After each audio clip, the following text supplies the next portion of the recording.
Whoever hits them 3 times, hit the big one 3 times, then I get to have the marble. You need to have a stimulating learning environment. The classrooms need to be exciting. Classrooms need to reflect who the kids are and what they're learning, as well as feel like a place that they belong. The school needs to feel like a place they belong. It's a safe place for them. They need to know that the people at the school care, but they also need to know that they're getting something out of coming to school every day. The teachers should feel like they're responsible for every child that walks through a school gate.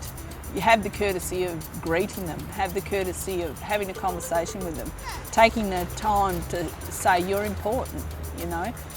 The more children hear that, the more they believe that, and sometimes they don't hear it enough. Okay guys, good morning boys and girls. Good morning, Mr. Let's start with our school creed, nice and loud and proud all together. Ready? 1, 2. We run black and deadly and when I went to school, we didn't talk about being Aboriginal, and it wasn't until I went to university that people start engaging in those conversations and they start teaching you about your history and they start teaching you and you suddenly become politically aware. Now I think that's too late, because what if I hadn't gone to uni?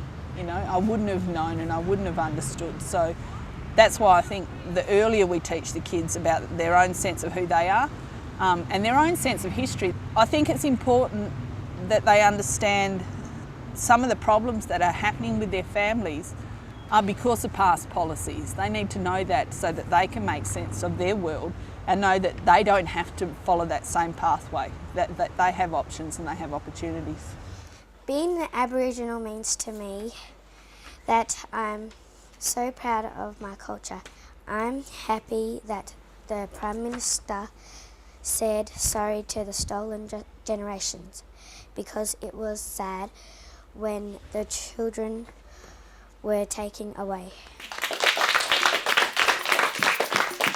What we want is smart Aboriginal kids. We don't want to make the kids smart white kids, because they're not white kids, they're Aboriginal kids. And we want them to embrace that sense of self, embrace who they are and value that as something important, that to be as good as the next person, you don't have to be white. You can be an Aboriginal person and be as good as next person. Whoever hits the little one once, they get to have the marble. Whoever hits it twice, they get to have it. If you win, and you still get to... If you win, you stay in. If you win, you got to stay in.